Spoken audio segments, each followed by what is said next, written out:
Hello friends, இன்றைக்கி நம்ம பார்க்க போகிறது லேட்டஸ்ட்டாக நெட்ஃப்ளிக்ஸில் ரிலீஸ் ஆகிருக்கிற ஒரு தமிழ் கிரைம் த்ரில்லர் மூவி. படத்தோட பேர் ஸ்டீஃபன்.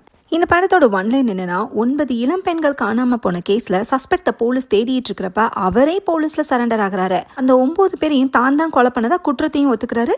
இப்படிப்பட்ட ஒரு கொடூரமான சீரியல் கில்லரை பற்றி முழுசாக தெரிஞ்சுக்கிறதுக்காக அவரோட மைண்டை ஒரு சைக்கியாட்ரிஸ்ட் எவாலுவேட் பண்ணுறாங்க. கில்லர் சொல்லாத பல விஷயங்களை கண்டுபிடிக்கிறாங்க. அதெல்லாம் என்னென்னு இந்த வீடியோவில் டீட்டெயிலாக பார்க்கலாம். இது மாதிரி இன்ட்ரெஸ்டிங்கான Telangana detective and investigation movies நீங்கள் பார்க்கணும்னு நினச்சிங்கன்னா நம்மளோட வாய்ஸ் ஆஃப் சேனலை சப்ஸ்கிரைப் பண்ணி எனக்கு சப்போர்ட் பண்ணுங்கள் ஃப்ரெண்ட்ஸ். ஓப்பனிங் சீனில் நைட் டைமில் ஒரு சின்ன பையன் ஜாயின்ட் வீல் முன்னாடி நிற்கிறத காட்டுறாங்க. இவனோட பேர் ஸ்டீஃபன். அந்த ஜாயின்ட் வீல்லேருந்து ஒரு ஆளோட வாய்ஸும் ஒரு லேடியோட வாய்ஸும் கேட்குது. அது ஸ்டீஃபனோட பேரண்ட்ஸ் தான். ஸ்டீஃபன் வாடா அப்படின்னு அவங்க கூப்பிட்றாங்க. ஜாயின்ட் வீலில் ஏறுன்னு பேரண்ட்ஸ் சொல்லவும் ஸ்டீஃபன் அதில் ஏறிக்கிறான். ஜாயின்ட் வீலும் சுற்ற ஆரம்பிக்குது. ஸ்டீஃபனுக்கு பயம் வருது. இது ஒரு கனவு சீன் மாதிரி தான் இருக்குது. அப்படியே இந்த சீனை கட் பண்ணிட்டு ஒரு வீடை காட்டுறாங்க. அங்கே ஜாயின்ட் வீல் பெயிண்டிங் இருக்குது. அந்த பெயிண்டிங்கில் ஸ்டீஃபன் போட்டிருக்கு. அந்த வீட்டில் ஒருத்தர் சினிமா ஆடிஷன் நடத்திக்கிட்டு இருக்காரு. இவர் தான் அந்த ஸ்டீஃபன். இவர் சொல்கிற சிச்சுவேஷனுக்கு ஏற்ற மாதிரி ஒரு யங் லேடி நடித்து காட்டுறாங்க. பல கொலைகள் பண்ண ஒரு சைக்கோ பாய் ஃப்ரெண்டுக்கும் அவனோட கேர்ள் ஃப்ரெண்டுக்கும் நடக்கிற ஒரு கான்வர்சேஷன் தான் இந்த சீனு. பாய் ஃப்ரெண்ட் கேரக்டராக ஸ்டீஃபனை ஆக்ட் பண்ணுறாரு. அந்த பாய் ஃப்ரெண்டு கேர்ள் ஃப்ரெண்டை கத்தியால் குத்துறதான் சீனு அப்படின்னு சொல்லிட்டு நடிக்க வந்த யங் லேடியை நிஜமாவே கத்தியால் குத்துறாரு. இதே பேட்டர்னில் 6 மாதத்தில் அடுத்தடுத்து ஆடிஷன் நடத்தி 9 இளம் பெண்களை கத்தியால் குத்தி கொலை பண்ணுறாரு. வீட்டு செவத்தில் இருக்கிற ஸ்டீஃபனோட ஃபேமிலி ஃபோட்டோ ஃப்ரேமை காட்டுறாங்க. அதில் ஸ்டீஃபனும் அவரோட பேரண்ட்ஸும் இருக்காங்க. அடுத்த சீனில் கோயம்புத்தூர் போலீஸ் ஒரு கிரிமினலோட ஸ்கெட்சை வச்சுட்டு ரோட்டில் போகிற வர வண்டி எல்லாத்தையுமே செக் பண்ணிகிட்டு இருக்காங்க. அந்த ஸ்கெட்சில் இருக்கிற ஃபேஸு ஸ்டீஃபனோட தான். 9 இளம் பெண்கள் காணாமல் போன கேஸில் தான் போலீஸ் ஸ்டீஃபனை வலை வீசி தேடிட்டு இருக்காங்க. அந்த 9 பெண்களோட பேர் என்னென்னு பார்த்தீங்கன்னா ரம்யா, பிரேமா, ஜானு, பிரீத்தி, விஜயலட்சுமி, ரியா, ஸ்மிதா, சிம்ரன், சுரேகா. இவங்களை ஸ்டீஃபன் கொலை பண்ணதா நமக்கு காமிச்சாங்க. ஆனால் டெட் பாடிஸை எப்படி டிஸ்போஸ் பண்ணான்னு காமிக்கல. போலீஸ்க்கு இன்னும் எந்த டெட் பாடியும் கிடைக்கல. அதனால் இது மிஸ்ஸிங் கேஸாக தான் ஃபைல் ஆயிருக்கு. இன்வெஸ்டிகேஷனில் கிடைச்ச க்ளூஸை வச்சு ஸ்டீஃபனோட ஃபேஸை ஸ்கெட்ச் பண்ணியிருக்காங்க. ஒரு கில்லர் நடமாடிட்டு இருக்கான்னு சோஷியல் மீடியாலையும் வைரல் ஆகுது. இன்றைக்கே ஸ்டீஃபனை பிடிக்கணும்னு போலீஸ் தேடிட்டு இருக்கிற இதே நேரம் ஸ்டீஃபன் கூலாக வீட்டிலேருந்து கிளம்பி காரை ட்ரைவ் பண்ணிட்டு சர்ச்சுக்கு போகிறாரு. அப்படியே நைட் ஆகுது. சப் இன்ஸ்பெக்டரும் அவரோட டீமும் ஸ்டீஃபனோட வீடை கண்டுபிடிச்சு அங்கே போகிறாங்க. ஆனால் ஸ்டீஃபன் போலீஸ்க்கே ட்விஸ்ட்டு கொடுக்குற மாதிரி போலீஸ் ஸ்டேஷனுக்கே போய் சரண்டர் ஆயிடுறாரு. நான் 9 பொண்ணுங்களை கொலை பண்ணிட்டேன், நீங்கள் தேடிட்டு இருக்க ஆள் நான் தான் சார்னு சொன்னதும் அங்கே இருக்கிற போலீஸ் ஆஃபீஸர்ஸ் எல்லாரும் ஷாக் ஆகுறாங்க. ஸ்டீஃபன் தப்பிச்சு ஓடிடக்கூடாதுன்னு நினச்சி கான்ஸ்டபிள் வேகமாக ஹேண்ட்கஃப் போடுறாரு. நீங்கள் பொறுமையாகவே போடுங்க, நான் தப்பிச்செல்லாம் போக மாட்டேன்னு ஸ்டீஃபன் சொல்கிறாரு. சஸ்பெக்ட் சரண்டர் ஆன விஷயத்தை ஹையர் ஆஃபீஸர்ஸ்க்கு இன்ஃபார்ம் பண்ணுறாங்க. அடுத்த நாள் கமிஷனர் கில்லரை பிடிச்சாச்சுன்னு மீடியாவுக்கு பேட்டி கொடுத்துட்ருக்காரு. பாதிக்கப்பட்ட ஃபேமிலிஸு குற்றவாளியை தூக்கில் போட சொல்லி போராட்டம் பண்ணுறாங்க. பெண்களுக்கு சேஃப்டியே இல்லைன்னு மக்களும் கொந்தளிச்சிருக்காங்க. ஸ்டீஃபனை கஸ்டடியிலேருந்து விசாரிக்கிறதுக்கான ப்ராசஸ் ஸ்டார்ட் ஆகுது. இந்த கேஸை இன்வெஸ்டிகேட் பண்ண போகிறது இன்ஸ்பெக்டர் மைக்கேல். அது இவர் தான். கில்லரே சரண்டர் ஆனனால இந்த கேஸ் அஃபிஷியலி ஓவர் ஆயிடுச்சு. மோட்டிவ் என்னன்னு விசாரணையில் தான் தெரிய வரும். எவிடன்ஸை சப்மிட் பண்ணிட்டா கோர்ட்டில் தூக்கு தண்டனை கிடைச்சிடும். ஆனால் ஸ்டீஃபன் ஏன் இப்போ சரண்டர் ஆகணும்? இது பயமா இல்லை வேறு எதுவும் பிளானான்னு இன்ஸ்பெக்டர் யோசிக்கிறாரு. அடுத்த சீனில் போலீஸ் ஸ்டீஃபனோட வீட்டில் இருக்காங்க. ஒவ்வொரு விக்டிமையும் எப்படி கொலை பண்ணேன்னு ஸ்டீஃபன் டெமோ காட்டிகிட்டு இருக்காரு. ஒவ்வொரு கொலை பண்ணதுக்கப்புறமும் சரியான நேரம் பார்த்து பாடியை காட்டுக்குள்ளே தூக்கி வீசிட்டு தான் ஸ்டீஃபன் சொல்கிறாரு. அப்படி போட்டதுக்கப்புறம் அடுத்த நாள் போய் பார்த்தா பாடி அங்கே இருக்காதான். டெட் பாடிஸ்க்கு என்னாச்சுன்னு ஸ்டீஃபனுக்கே தெரில. அந்த காடி எங்கே இருக்குன்னு கேட்டு போலீஸ் அங்கே போய் சர்ச் பண்ணுறாங்க. அங்கே ஒரு பாடி கூட கிடைக்கல. ஒரு விக்டிமோட செயின் மட்டும்தான் கிடைக்குது. ஸோ ஸ்டீஃபன் டெட் பாடிஸை இங்கே தான் போட்டாருங்கிறது உண்மைதான் போல. அடுத்து கோர்ட்டில் இந்த கேஸ் நடக்குது. ஸ்டீஃபன் தனக்கு லாயரே வேண்டான்னு சொல்லிட்டார் போல. செஞ்ச குற்றத்தை ஜட்ஜுக்கிட்டையும் ஒத்துக்கிட்டாரு. ஸ்டீஃபனோட மென்டல் கண்டிஷனை எக்ஸாமைன் பண்ணுறதுக்காக ஜட்ஜு இன்ஸ்பெக்டருக்கு 15 நாள் டைம் கொடுக்குறாரு. ஏன்னா ஸ்டீஃபன் நார்மல் மனநிலையில் இருந்து குற்றத்தை ஒத்துக்கிறாருங்கன்னு போலீஸ் கன்ஃபார்ம் பண்ணாதான் தீர்ப்பை கொடுக்கறதுல சிக்கல் இருக்காது. என்னோட சர்வீஸில் இப்படி ஒரு சீரியல் கில்லிங்கை நான் பார்த்ததே இல்லைன்னு ஜட்ஜு சொல்கிறாரு. கோர்ட்டில் நடக்கிற எல்லாத்தையுமே ஒரு லேடி அப்சர்வ் பண்ணிகிட்டு இருக்காங்க. இவங்க தான் தமிழ்நாடு போலீஸில் ஃபாரன்சிக் சைக்காலஜி கன்சல்டண்ட்டாக இருக்காங்க. பேர் டாக்டர் சீமா. இவங்கள சைக்கியாட்ரிஸ்ட்னே சொல்கிறேன். போலீஸ் ஸ்டீஃபனை கோர்ட்லேருந்து வெளியே கூட்டிகிட்டு வரப்போ ஒருத்தர் ஆவேசமாக ஓடி வந்து பெட்ரோல் நிரப்பின பேக்கெட்டை ஸ்டீஃபன் மேலே எறிகிறாரு. இவர் ஸ்டீஃபனால் கொலை செய்யப்பட்ட ஒரு விக்டிமோட அண்ணன். உன்னையெல்லாம் உயிரோடே விடக்கூடாதுன்னு ஸ்டீஃபனை பார்த்து கத்துறாரு. போலீஸ் அவரை பிடிச்சி வச்சுட்டு ஸ்டீஃபனை சேஃபாக வேனில் ஏற்றி கூட்டிகிட்டு போகிறாங்க. அடுத்த சீனில் ஃப்ளாஷ்பேக் ஸ்டார்ட் ஆகுது. இது 2006 நடந்த சம்பவம். சின்ன பையனாக அந்த ஸ்டீஃபனும் ஒரு சின்ன பொண்ணு விளாண்டுட்டு இருக்காங்க. அங்கே ஒரு நாய்க்குட்டியும் இருக்குது. ஸ்டீஃபனோட அம்மா வந்து ஸ்டீஃபனை வீட்டுக்கு கூட்டிகிட்டு போயிடறாங்க. நாய்க்குட்டியை வளர்க்க ஆசைப்பட்டு ஸ்டீஃபன் அதை எடுத்துகிட்டு வரான். நாய்க்கு குட்டான்னு பேர் வைக்கிறான். 1 வருஷத்தில் இவன் வளர்ந்து நம்மளை அப்பா கிட்டேருந்து காப்பாற்றுவான்னு அம்மா கிட்ட ஸ்டீஃபன் சொல்கிறான். அப்படின்னா ஸ்டீஃபனோட அப்பா ரொம்பவே மோசமானவர் போல். வீட்டுக்கு வந்ததுமே ஸ்டீஃபன் நாய்க்குட்டியை ஒரு அட்டைப்பெட்டியில் வச்சிடறான். இப்போ ஸ்டீஃபனோட அப்பா வீட்டுக்கு வராரு. வரும்போதே குடிச்சிட்டு போதையில் தான் வராரு. இவர் அத்லட் ஆகணும்னு ஆசைப்பட்டிருக்கார் போல். ஆனால் உடம்புல நிறைய இன்ஜுரிஸ் ஆனனால அத்லட் ஆக முடியாமல் போயிருக்கு. அந்த விரக்தியில் தான் குடிக்க ஆரம்பிச்சிருக்காரு. ஸ்டீஃபன் படிக்கிற ஸ்கூல்லே தான் பிடி டீச்சராக வேலை பார்க்குறாரு. ஸ்டீஃபன்னாச்சும் எப்படியாச்சும் ஒரு பிளேயர் ஆகணும்னு அவனை தினம் எக்ஸசைஸ் பண்ண சொல்லி அப்பா டார்ச்சர் பண்ணுறாரு. இவர்கிட்ட திட்டு வாங்குறதும் அடி வாங்குறதும் அம்மாவுக்கு பழகிடுச்சு. அதனால் அவருக்கு அடிபணிஞ்சு நடந்துக்கிறாங்க. ஸ்டீஃபன் கொண்டு வந்த நாய்க்குட்டியை அப்பா பார்த்துறாரு. யாரை கேட்டு இதை கொண்டு வந்தீங்க? வீட்டில் தான் ஏற்கனவே 2 தண்டச்சோறு இருக்குல்ல, அப்புறம் எதுக்கு இதுன்னு சொல்லி அம்மாவோட கழுத்தை அப்பா நெரிக்கிறாரு. அப்போ நாய்க்குட்டி அப்பாவோட கையில் யூரின் போகவும் அதை செவுத்துல அடிச்சே கொலை பண்ணிடுறாரு. அதை பார்த்துட்டு ஸ்டீஃபன் கதறி அழுகிறான். அம்மா அந்த நாய்க்குட்டியை கொண்டு போய் புதைக்கிறாங்க. இப்படிப்பட்ட கொடூரமான ஆள் தான் ஸ்டீஃபனோட அப்பா.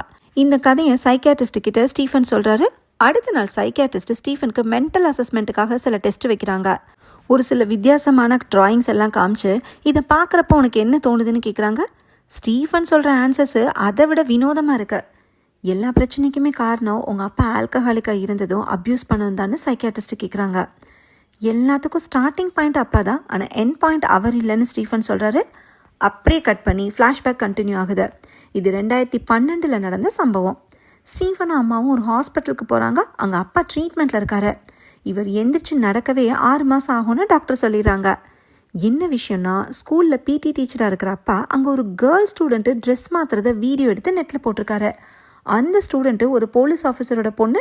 மாட்டிக்கிட்ட அப்பாவை அடித்து இடுப்பு எலும்பே உடச்சி அனுப்பியிருக்காங்க. இந்த விஷயம் தெரிஞ்சதுமே அம்மா பொறுமையை இழந்து கட்டு போட்டு படுத்து கிடக்கிற அப்பாவை அடிக்கிறாங்க. ஏன்னா இவ்வளோ நாள் குடிகாரனாக தான் இருந்தார். இப்போ ஒரு கேவலமான வேலையை பண்ணி ஒரு சின்ன பொண்ணோட வாழ்க்கையவே கெடுத்துட்டார்ல. அடுத்து அப்பாவால் பழைய மாதிரி வேலைக்கு போக முடியாதனால வீட்டோட பவர் மொத்தத்தையும் அம்மா எடுத்துக்கிறாங்க. இவ்வளோ நாள் அடிமையாகவே இருந்த அம்மா இப்போ அப்பாவை அடிமைப்படுத்த ஆரம்பிக்கிறாங்க. தான் ஆசைப்பட்ட பேக்கரி பிஸ்னஸ் ஸ்டார்ட் பண்ணுறாங்க. அம்மாவோட கையில் பணம் சேர ஆரம்பித்ததுமே அவங்களோட குணமும் மாறுது. அப்பாவுக்கு கொடுக்குற காஃபியில் அம்மா ஏதோ மாத்திரை கலந்து அவரை மென்டலி வீக்காகவே வச்சுருக்காங்க. ஸ்டீஃபன் மேலே இருந்த பாசமும் அம்மாவுக்கு போயிடுது. அவனையும் அடித்து தன்னோட கண்ட்ரோலுக்கு கொண்டு வராங்க. யாராவது கெஸ்ட்டு வரும்போது மட்டும் அம்மா அடக்க ஒடுக்கமாக இருக்கிற மாதிரி ஆக்ட் பண்ணுறாங்க. அதனால் வெளியேந்து பார்க்குறவங்களுக்கு இது ஒரு நார்மல் ஃபேமிலியாக தெரிஞ்சாலும் வீட்டுக்குள்ளே யாருமே நார்மலாக இல்லை. அப்படியே கட் பண்ணால் ப்ரெசென்ட்டில் சைக்கியாட்ரிஸ்ட்டும் இன்ஸ்பெக்டரும் மீட் பண்ணுறாங்க. இந்த 2 நாள் ஸ்டீஃபன் ஷேர் பண்ண அவரோட பாஸ்ட் லைஃபு, அவருக்கு நடத்தின மென்டல் அசஸ்மெண்ட்டை பற்றி இன்ஸ்பெக்டர் கிட்ட சைக்கியாட்ரிஸ்ட்டு ஷேர் பண்ணுறாங்க. ஸ்டீஃபன் கொடுத்த ஆன்சர்ஸை வச்சு பார்த்தா அவர் வயலண்டானவர் மாதிரி தான் தெரியுது. பொய் சொல்கிறதுல எக்ஸ்பர்ட்னு நல்லாவே தெரியுது. ஆனால் அவரோட பாடி லாங்குவேஜ் அப்படியே ஆப்போசிட்டாக இருக்குது. ஸ்டீஃபன் எதையோ மறைக்கிறாரோன்னு சைக்கியாட்ரிஸ்ட்டுக்கு தோணுது. ஒருவேளை ஸ்டீஃபன் கொலை பண்ணதா சொல்கிற அந்த 9 பொண்ணுங்களும் இன்னும் உயிரோடு இருக்காங்களோன்னு கூட டவுட் வருது. ஸ்டீஃபனோட பேக்ரவுண்டை இன்ஸ்பெக்டரும் செக் பண்ணிட்டாரு. பேரண்ட்ஸ் இப்போ உயிரோடு இல்லை. அப்பாவே அம்மாவை கொலை பண்ணிவிட்டு அவரும் சூசைட் பண்ணிக்கிட்டதா தான் கேஸ் இருக்குது. ஸ்டீஃபனை பற்றி முழுசாக தெரிஞ்சுக்கணுன்னா அவர் சொல்கிற கதையில் வர கேரக்டர்ஸை மீட் பண்ணணும்னு இன்ஸ்பெக்டர் டிசைட் பண்ணுறாரு. ஸ்டீஃபன் தானாக சொன்னாதான் அந்த டெட் பாடிஸை பற்றி ஏதாவது தெரிய வரும்னு சைக்கியாட்ரிஸ்ட்டு பொறுமையாக ஹேண்டில் பண்ணுறாங்க. அடுத்த சீனில் இன்ஸ்பெக்டர் ஸ்டீஃபனோட நெய்பர்ஸ் கிட்ட விசாரிக்கிறாரு. ஸ்டீஃபனோட பேரண்ட்ஸ் ரொம்பவே நல்லவங்க, ஃப்ரெண்ட்லியானவங்க தான் அப்படின்னு சில பேர் சொல்கிறாங்க. அப்பா மட்டும் குடிச்சிட்டு சுற்றுவார்னு சில பேர் சொல்கிறாங்க. அவங்க அம்மானு சரி கிடையாது, பேக்கரி ஆர்டர்னு சொல்லி லேட் நைட் வெளியே சுற்றிட்டு தான் வருவாங்கன்னு சில பேர் சொல்கிறாங்க. ஸ்டீஃபனை பற்றி கேட்டால் எந்த கெட்ட பழக்கமும் இல்லாத டீசெண்டான பையன்னு சொல்கிறாங்க. இன்ஸ்பெக்டர் அடுத்து ஸ்டீஃபன் கூட ஸ்கூல்லையும் காலேஜ்லேயும் ஒன்றா படித்த கிளாஸ்மேட் ஒருத்தர்கிட்ட விசாரிக்கிறாரு. இவர் சின்ன வயசில் விளையாடுறதுக்காக ஸ்டீஃபனோட வீட்டுக்கு அடிக்கடி போயிருக்காரு. அப்போ நடந்த ஒரு இன்சிடெண்ட்டை ஷேர் பண்ணுறாரு. அந்த ஃப்ளாஷ்பேக்கை நமக்கு காட்டுறாங்க. ஒரு நாள் ஸ்டீஃபனோட வீட்டுக்கு கிளாஸ்மேட் போய் வீடியோ கேம் விளாண்டுட்டு இருந்திருக்கான். ஸ்டீஃபன் தன்னோட அம்மா ரொம்பவே அடிக்கிறாங்கன்னு வருத்தப்பட்டு சொல்லியிருக்கான். அதை கிளாஸ்மேட் ஆனால் நம்பலை. உங்கள் அம்மா நல்லவங்க தாண்டா, எனக்கு கேக்லாம் செஞ்சு தருவாங்கன்னு கிளாஸ்மேட் சொல்கிறான். வெளியே போயிட்டு வந்த அம்மா ஸ்டீஃபனை கூப்பிட்டு உங்கள் அப்பாவுக்கு காஃபியில் மாத்திரை போட்டு கொடுத்தியாடான்னு கேட்குறாங்க. ஸ்டீஃபன் காஃபியில் மாத்திரை போட மறந்துட்டான் போல். உடனே அம்மா கிளாஸ்மேட்டை வீட்டுக்கு போக சொல்லிட்டு ஸ்டீஃபனை போட்டு அடி வெளுக்கிறாங்க. கேம் சீடி எடுக்கிறக்காக கிளாஸ்மேட் திரும்ப வந்தப்போ ஸ்டீஃபன் அடி வாங்குறத பார்த்துருக்கான். டக்குன்னு அம்மா நார்மலாகி கேஷுவலாக பேசுகிறாங்க. ஸ்டீஃபன் அழுதுகிட்டே கேம் சீடி எடுத்துகிட்டு வந்து கொடுக்கவும் அதை வாங்கிட்டு கிளாஸ்மேட் கிளம்பிடுறான். தண்ணி அடிக்கிற அப்பா, பையன் அடிக்கிற அம்மா, இவங்கக்கிட்ட தான் ஸ்டீஃபன் வளர்ந்துருக்காரு. அதை பற்றி கிளாஸ்மேட் கிட்ட ஸ்டீஃபன் பல தடவை சொல்லியிருக்கார் போல். அந்த வீட்டில் ஏதோ தப்பாக இருந்துச்சுன்னு இன்ஸ்பெக்டர் கிட்ட கிளாஸ்மேட் சொல்கிறாரு. அடுத்த சீனில் இன்ஸ்பெக்டர் ஸ்டீஃபன் படித்த ஸ்கூலுக்கு போகிறாரு. அப்போ ஒரு போலீஸ் ஆஃபீஸர் தன்னோட பொண்ணு கல்யாணத்துக்காக ஸ்கூல் ஹெச்எம்க்கு இன்விடேஷன் கொடுக்குறக்காக வராரு. ஆக்சுவலாக இந்த போலீஸ் ஆஃபீஸர் தான் இன்ஸ்பெக்டர் மீட் பண்ணணுன்ற பிளானில் இருந்தார். ஏன்னா ஸ்டீஃபனோட பேரண்ட்ஸோட கேஸை க்ளோஸ் பண்ணது இவர் தான். இதில் இன்னொரு விஷயம் என்னென்னா, ஸ்டீஃபனோட அப்பா ஒரு ஸ்டூடெண்ட்டை வீடியோ எடுத்து மாட்டிக்கிட்டார்ல, அந்த பொண்ணோட அப்பாவே இந்த போலீஸ் ஆஃபீஸர் தான். ஸ்டீஃபனோட பேரண்ட்ஸ் இறந்து போன கேஸில் ஒரு ட்விஸ்ட் இருக்குது. அம்மாவை கொலை பண்ணிவிட்டு அப்பா சூசைட் பண்ணிக்கிட்டதாக தான் கேஸை க்ளோஸ் பண்ணிக்காங்க. ஆனால் உண்மை என்னென்னா, அப்பா சூசைட்லாம் பண்ணிக்கல, கொலை பண்ணதே ஸ்டீஃபன் தான். இந்த இன்சிடெண்ட் நடந்தது ஒரு நியூ இயர் அன்னைக்கு நைட்டு. கண்ட்ரோல் ரூமுக்கு ஒரு கால் வந்திருக்கு. தன்னோட ஒய்ஃபை கொலை பண்ணிட்டு தான் ஒரு ஹஸ்பண்ட் சொல்லியிருக்காரு. ஸ்பாட்டுக்கு போனப்போ தான் அது ஸ்டீஃபனோட வீடுன்னே போலீஸ் ஆஃபீஸருக்கு தெரிஞ்சிருக்கு. அப்பாவும் அம்மாவும் ரத்த வெள்ளத்தில் இறந்து கிடந்திருக்காங்க. அப்பா ஃபஸ்ட்டு அம்மாவை கொலை பண்ணிவிட்டு அடுத்து ஸ்டீஃபனை கொலை பண்ண ட்ரை பண்ணியிருக்கார் போல். தன்னை காப்பாற்றிக்கிறதுக்காக ஸ்டீஃபன் தான் அப்பாவை கொலை பண்ணிக்கான். வீடியோ மேட்டர்லேயே அப்பா எப்படிப்பட்டவர்னு போலீஸ் ஆஃபீஸருக்கு தெரியும். அந்த கேடுகெட்ட நாயை கொலை பண்ணதுக்காக ஸ்டீஃபன் எதுக்கு தண்டனை அனுபவிக்கணும்னு யோசிச்சு ஸ்டீஃபனை காப்பாற்ற போலீஸ் ஆஃபீஸர் டிசைட் பண்ணிக்காரு. ஸ்டீஃபனோட அப்பா சூசைட் பண்ணிக்கிறதா சொல்லி கேஸையும் க்ளோஸ் பண்ணிட்டாரு. இது தெரிஞ்சதுமே இன்ஸ்பெக்டருக்கு ஷாக்கிங்காக இருக்குது. ஏன்னா ஸ்டீஃபனை அன்னைக்கே அரெஸ்ட் பண்ணியிருந்தா இன்றைக்கி 9 பொண்ணுங்க உயிரோடு இருந்திருப்பாங்கல்ல. அடுத்த சீனில் இன்ஸ்பெக்டர் சைக்கியாட்ரிஸ்ட்டை மீட் பண்ணி இந்த விஷயத்தை இன்ஃபார்ம் பண்ணுறாரு. அப்பாவை கொலை பண்ணது ஸ்டீஃபனுங்கிறது இது வரைக்கும் யாருக்குமே தெரியாமல் இருந்துச்சு. இப்போ இன்ஸ்பெக்டருக்கும் சைக்கியாட்ரிஸ்ட்டுக்கும் தெரிஞ்சிருச்சுன்னு ஸ்டீஃபனுக்கு தெரியாதுல்ல. இதை வச்சே ஸ்டீஃபன் சைக்கியாட்ரிஸ்ட்கிட்ட உண்மையாக இருக்காரா இல்லை பொய்யா நடிக்கிறாரான்னு கண்டுபிடிச்சிடலாம். அதுக்கப்புறம் ஸ்டீஃபனை அசஸ் பண்ணுறது சைக்கியாட்ரிஸ்ட்டுக்கு கொஞ்சம் ஈஸியாக இருக்கும். ஸோ இப்போ ஸ்டீஃபனுக்கு 2 ஆப்ஷன் தான். ஆப்ஷன் ஏ, அப்பாவை கொலை பண்ணதை ஒத்துக்கணும். இல்லைனா ஆப்ஷன் பி, அப்பா சூசைட் பண்ணிக்கிட்ட மாதிரியே மெயின்டைன் பண்ணணும். சப்போஸ் ஆப்ஷன் பியை ஸ்டீஃபன் சொன்னால் அவர் ஒரு லையரு, இன்னும் நிறைய விஷயங்களை மறைக்கிறான்னு கூட புரிஞ்சுக்கலாம். ஸோ 2 ஆப்ஷனில் நாளைக்கு ஸ்டீஃபன் எதை சொல்ல போகிறாருன்னு சைக்கியாட்ரிஸ்ட்டுக்கு ஆர்வமாக இருக்கு. அடுத்த சீனில் ஆள் நடமாட்டமே இல்லாத ஒரு ஏரியாவில் கோழிப்பண்ணையை காட்டுறாங்க. அங்கே ரத்தக்கரை படிஞ்ச சாக்கு மூட்டைகள் கிடக்கு, நிறைய பானைங்கள்லாம் இருக்குது, அதை சுற்றி ஈயா முக்கிது. இதெல்லாம் எதுக்கு காட்டுறாங்கன்னு இப்போதைக்கு நமக்கு தெரில. அப்படியே கட் பண்ணி ஸ்டீஃபனை காட்டுறாங்க. 2021 நியூ இயர் நைட்டு என்ன நடந்துச்சு அப்படின்னு சைக்கியாட்ரிஸ்ட் கேட்டதும் அந்த ஃப்ளாஷ்பேக் ஸ்டார்ட் ஆகுது. அம்மா தன்னோட சாரியை அயன் பண்ணி வைக்க சொல்லிட்டு வெளியே போயிட்டாங்க போல். அப்பா ஸ்டீஃபன் கிட்ட போய், நீ அயன் பண்ணி கொடுடா, போன தடவை நான் சரியாக அயன் பண்ணலன்னு உங்கள் அம்மா என்னை போட்டு அடின்னு அடித்தாங்கன்னு பாவமாக சொல்கிறாரு. சரின்னு ஸ்டீஃபனே அம்மாவோட சாரியை அயன் பண்ணலான்னு ஸ்டார்ட் பண்ணுறாரு. அப்பா வீடை கூட்டுறது, பாத்திரம் கழுவுறதுன்னு மற்ற வேலையை கவனிச்சிட்ருக்காரு. அந்த நேரத்தில் வீட்டுக்கு ஒரு லெட்டர் வருது. ஸ்டீஃபனுக்கு சென்னையில் வேலை கிடச்சிச்சு போல். ஃபெப்ரவரியில் வந்து ஜாயின் பண்ண சொல்லி அப்பாயின்மெண்ட் ஆர்டரை கம்பெனி அனுப்பியிருக்காங்க. அதை பார்த்ததுமே ஸ்டீஃபனுக்கு சந்தோஷமாக இருக்குது. வேலை கிடச்ச விஷயத்த அப்பா கிட்டே இன்ஃபார்ம் பண்ணுறாரு. இந்த எக்ஸைட்மெண்ட்டில் அயன் பாக்ஸை சாரி மேலேயே வச்சுட்டு ஸ்டீஃபன் மறந்துடுறாரு. ஞாபகம் வந்ததும் திடுன்னு போய் பார்த்தா சாரி கருகி ஓட்டையாயிடுச்சு. அதை பார்த்ததுக்குமே அப்பாவுக்கு பிபி எகிருது. உன்கிட்ட சொன்ன வேலையை அவன்கிட்ட எதுக்கு கொடுத்தேன்னு அப்பாவை தான் நம்ம அம்மா போட்டு அடிப்பாங்க. ஸ்டீஃபன் அப்பாவை அமைதியாக இருக்க சொல்லிட்டு என்ன பண்ணலான்னு யோசிக்கிறாரு. இதே மாதிரி சாரியை வாங்கிட்டு வந்துடலாம்ப்பான்னு சொல்லி அப்பாவை வெளியே கூப்பிட்றாரு. அப்பா வீட்டை விட்டு வெளியே போய் பல வருஷம் ஆச்சு போல். அம்மாவுக்கு தெரியாமல் வெளியே போகிறதுக்கே பயப்படுறாரு. நான் பார்த்துக்கிறேன்ப்பா, அதுதான் வேலை கிடச்சிச்சுல, உனக்கு நான் ட்ரீட் வைக்கிறேன்னு சொல்லி ஸ்டீஃபன் அப்பா வெளியே கூட்டிகிட்டு போகிறாரு. இருந்தாலும் அப்பாவுக்கு ஒரு பயம். உங்கள் அம்மா என்னை எங்கேயாச்சும் கொண்டு போய் விட சொல்லிட்டாலாப்பா, அப்படி எதுவும் பண்ணிடாதப்பான்னு கெஞ்சுறாரு. அப்படிலாம் இல்லைப்பான்னு ஸ்டீஃபன் அப்பாவை கன்வின்ஸ் பண்ணி துணி கடைக்கு கூட்டிகிட்டு போகிறாரு. அதே மாதிரி சாரியை வாங்கிடுறாங்க. அடுத்ததான் வீட்டுக்கு போகிறதுக்கு முன்னாடி ஒரு லாங் ட்ரைவ் போகலான்னு ஸ்டீஃபன் சொல்கிறாரு. பல வருஷம் கழித்து வெளி உலகத்தை பார்க்குறனால அப்பாவுக்கு ஆனந்தமாக இருக்கு. 2 பேரும் ரெஸ்டாரண்ட்டுக்கு போய் பிடிச்சதை வாங்கி சாப்பிட்றாங்க. சிகரெட் வாங்கி கொடுக்க சொல்லி அப்பா ரிக்வஸ்ட் பண்ணவும் ஸ்டீஃபன் வாங்கி கொடுக்குறாரு. ஆசை தீர அப்பா சிகரெட்டை ஸ்மோக் பண்ணுறாரு. இப்போ தான் அப்பாவுக்கு மைண்டே ரிலாக்ஸ் ஆகுது. நீயாவது வெளியே போய் சந்தோஷமாக இருப்பான்னு அப்பா சொல்ல, நம்ம 3 பேருமே சந்தோஷமாக இருக்கலான்னு ஸ்டீஃபன் சொல்கிறாரு. அப்பாவும் மகனும் ஜாலியாக பாட்டு பாடிக்கிட்டே வீட்டுக்கு திரும்பி வராங்க. நைட்டு அம்மா வந்ததுமே அப்பா வெளியே போயிட்டு வந்ததை கண்டுபிடிச்சிடுறாங்க. எப்படின்னா, காரோட டயர் பொசிஷன் சேஞ்ச் ஆகிருக்கு, காரில் சிகரெட் ஸ்மெல்லும் வந்திருக்கு. எங்கடா போன தண்டச்சோறுன்னு அப்பாவை அண்டர்வேரோட உட்கார வச்சு அம்மா பெரம்பால் அடிக்கிறாங்க. இதை ஸ்டீஃபன் பார்த்துட்டு மனசு கேட்காம அம்மாவை தடுக்கிறாரு. யாரை கேட்டு முதல்ல நீ ரூம்குள்ளே வரேன்னு ஸ்டீஃபனுக்கும் அடி விழுகுது. சாரி கருகி போனதையும் அதை வாங்குறதுக்காக ஸ்டீஃபன் வெளியே கூட்டிகிட்டு போனதையும் அப்பா சொல்லிடுறாரு. இந்த வீட்டுக்காக டே அண்ட் நைட் வளர்க்கிறேன், என்னையே ஏமாத்துறீங்களான்னு அம்மா டென்ஷன் ஆகுறாங்க. ஸ்டீஃபனுக்கு வந்த அப்பாயின்மெண்ட் ஆர்டரை அம்மா பார்த்துட்றாங்க. ஓ, உனக்கு வேலை கிடைச்சதுமே தைரியம் வந்துருச்சா? அடுத்து நீ சம்பாதிக்க ஆரம்பிச்சிட்டா எனக்கே ஆர்டர் போடுவியான்னு அம்மா கேட்குறாங்க. அப்போல்லாம் இல்லைம்மா, நான் வேலைக்கு போய் உன்னை நல்லா பார்த்துக்கிறேன். இங்கேருந்து அவங்க 2 பேரால் எனக்கு பைத்தியம் பிடிக்கிற மாதிரி இருக்குன்னு ஸ்டீஃபன் அழுதுகிட்டே சொல்கிறாரு. ஸ்டீஃபன் வேலைக்கு போகிறத அம்மா விரும்பலை. நீ எப்படி சென்னைக்கு போகிற நானும் பார்க்குறேன்னு சொல்லி அம்மா அப்பாயின்மெண்ட் ஆர்டரை கிழிச்சிடுறாங்க. ஸ்டீஃபன் டென்ஷன் ஆகி அம்மாவோட கழுத்தை பிடிச்சி நெரிக்கிறாரு. இப்போ கதையில் ஒரு ட்விஸ்ட்டு. அம்மாவை கொலை பண்ணது அப்பான்னு தானே எல்லாரும் நினச்சிட்ருக்காங்க. அதுதான் இல்லை, கிச்சனுக்கு போய் கத்தி எடுத்துகிட்டு வந்து சர மாதிரியே அம்மாவை குத்தி கொலை பண்ணது ஸ்டீஃபன் தான். இவ்வளோ நாளாக டார்ச்சர் பண்ணிக்கிட்டு இருந்த அம்மா இறந்ததை பார்த்து அப்பாவுக்கு சந்தோஷம் தாங்கலை. ஓ மை காட்னு கத்தி சிரிக்கிறாரு. நீ ஒன்றும் கவலைப்படாத, போலீஸில் நான் சரண்டர் ஆயிரேன்னு சொல்லி ஸ்டீஃபனோட கையில் இந்த கத்தியை அப்பா வாங்கிக்கிறாரு. போலீஸ்க்கு கால் பண்ணி ஒய்ஃபை போட்டு தள்ளிட்டேன்னு சொல்லி அட்ரஸையும் கொடுத்துட்றாரு. அம்மாவை கொலை பண்ணிவிட்டு அமைதியாக உட்காந்து ஸ்டீஃபன் அடுத்து அப்பாவையும் கொலை பண்ணுறாரு. அப்போ கரெக்டாக 12 மணி ஆகவும் நியூ இயர் செலிப்ரேஷன் ஸ்டார்ட் ஆகுது. வெளியே பட்டாசு வெடிக்கிற சத்தம்லாம் கேட்குது. அப்படியே கட் பண்ணி ப்ரெசண்ட்டை காட்டுறாங்க. ஸ்டீஃபன் சொன்னதை கேட்டு சைக்கியாட்ரிஸ்ட் ஆடி போயிடுறாங்க. அப்பாவை கொலை பண்ண விஷயத்தை ஸ்டீஃபன் ஒத்துக்குவாரா இல்லையான்னு தான் ஆப்ஷன் ஏ ஆப்ஷன் பின்னு 2 ஆப்ஷனை சைக்கியாட்ரிஸ்ட் வச்சுருந்தாங்க. ஆனால் 2 பேரையுமே நான் தான் கொலை பண்ணேன்னு ஆப்ஷன் சியை ஸ்டீஃபன் சொல்லியிருக்காரு. அடுத்த சீனில் இன்ஸ்பெக்டரும் சைக்கியாட்ரிஸ்ட்டும் இதை பற்றி டிஸ்கஸ் பண்ணுறாங்க. தன்னோட பேரண்ட்ஸை கொலை பண்ண விஷயத்தை ஸ்டீஃபன் எதுக்காக ஒத்துக்கணும்னு சைக்கியாட்ரிஸ்ட் யோசிக்கிறாங்க. ஸ்டீஃபனோட லைஃப்பில் அடுத்து என்ன நடந்துச்சுன்னு இன்ஸ்பெக்டர் விசாரித்ததில் சில விஷயங்கள் தெரிய வந்திருக்கு. பேரண்ட்ஸ் இறந்ததுக்கப்புறம் ஸ்டீஃபன் சென்னைக்கு போய் 1.5 வருஷம் அங்கே இருந்திருக்காரு. அவர் ஸ்டே பண்ணி இந்த அப்பார்ட்மெண்ட்டில் அவர் கூடவே ஒரு யங் லேடியும் இருந்திருக்காங்க. அந்த அப்பார்ட்மெண்ட்டோட வாட்ச்மேன் தான் விட்னஸ்ஸு. ஆனால் அந்த யங் லேடி யாருன்ற டீட்டெயில்ஸு வாட்ச்மேனுக்கு தெரியல.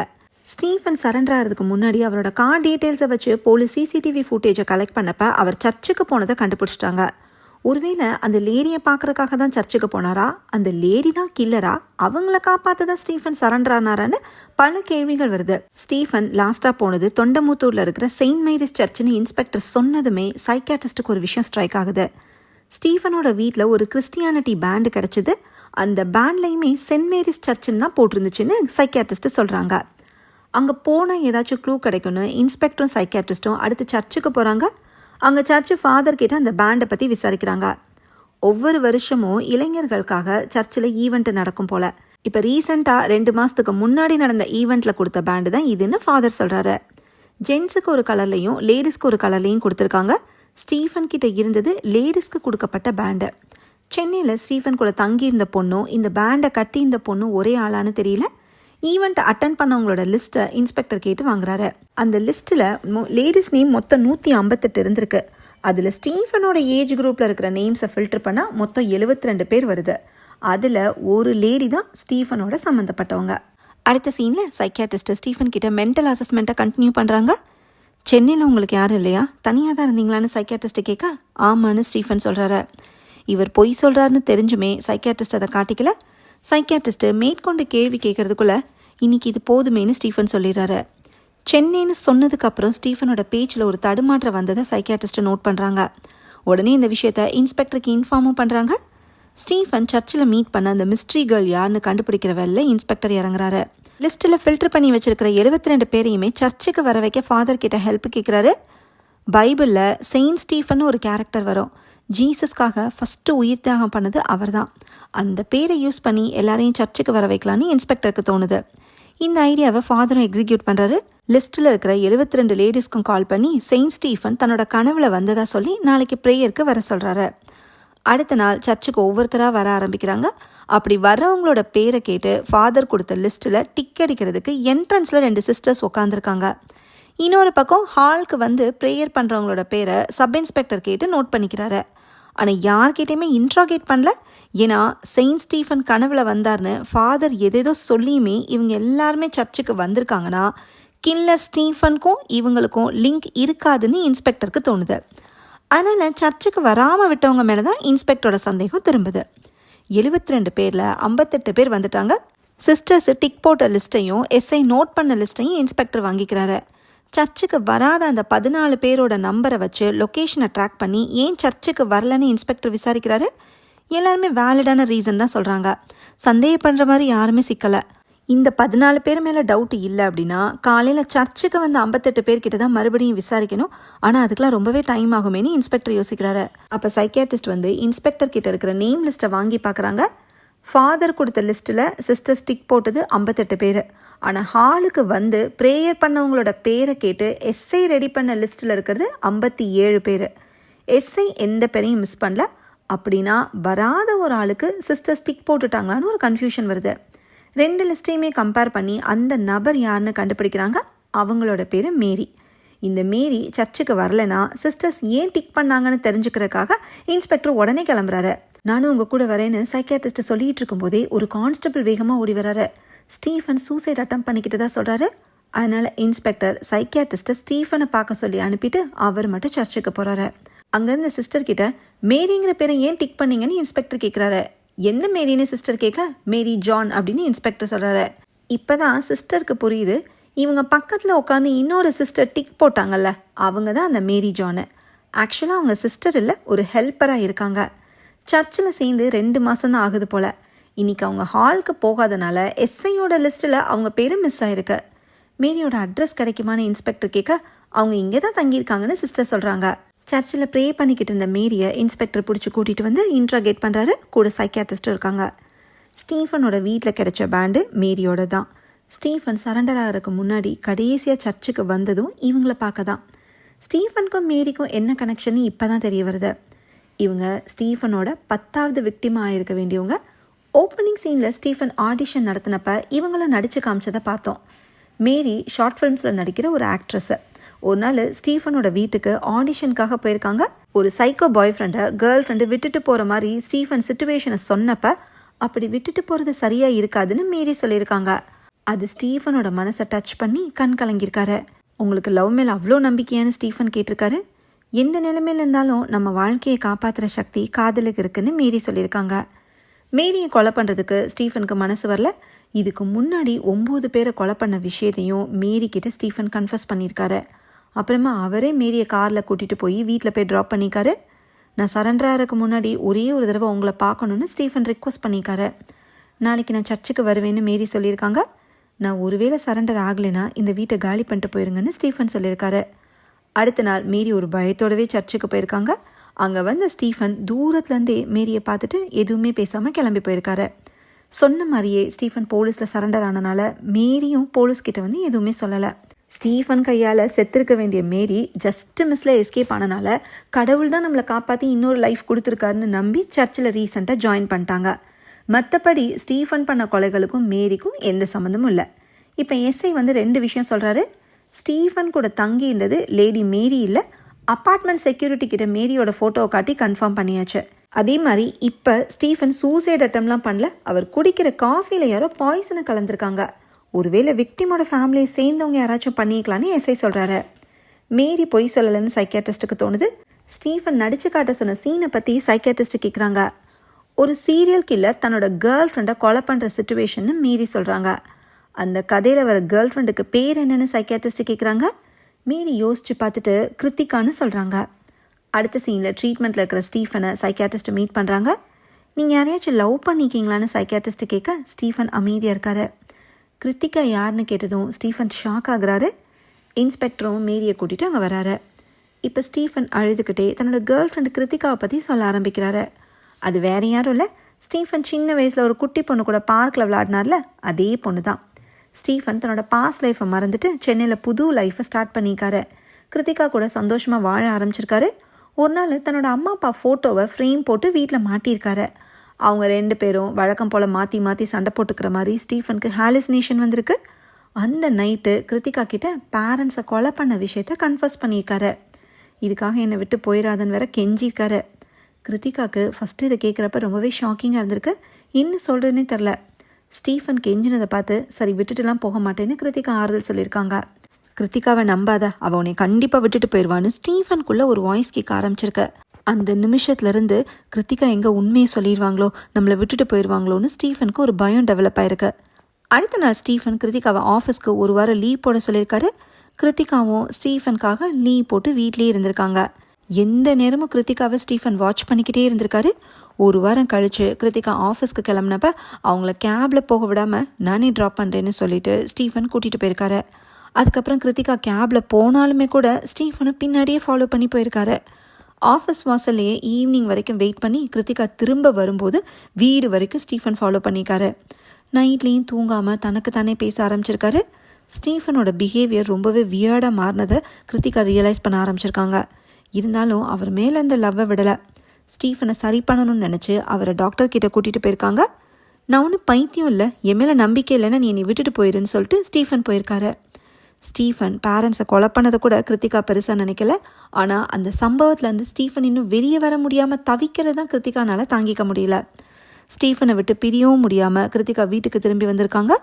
நான் சரியாயிருவேன்னு சொல்லி ஸ்டீஃபன் அழுதுருக்காரு. ஆனால் ஸ்டீஃபன் சரியாகவே இல்லை. நைட்டெல்லாம் தூங்காமல் கத்தியோடய ஸ்டீஃபன் உட்காந்துருக்காரு. அப்போ கிருத்திகா வந்து என் பாட்டிக்கு உடம்பு சரியில்லை, நான் ஊருக்கு போகணும்னு சொல்லியிருக்காங்க. ஆனால் ஸ்டீஃபன் அதை நம்பலை. கிருத்திகா போலீஸ்கிட்ட மாட்டி விட போகிறதா நினச்சி ஸ்டீஃபன் சைக்கோ மூடுக்கு போயிருக்காரு. கிருத்திகா அழுது கெஞ்சியுமே ஸ்டீஃபன் விடவே இல்லை.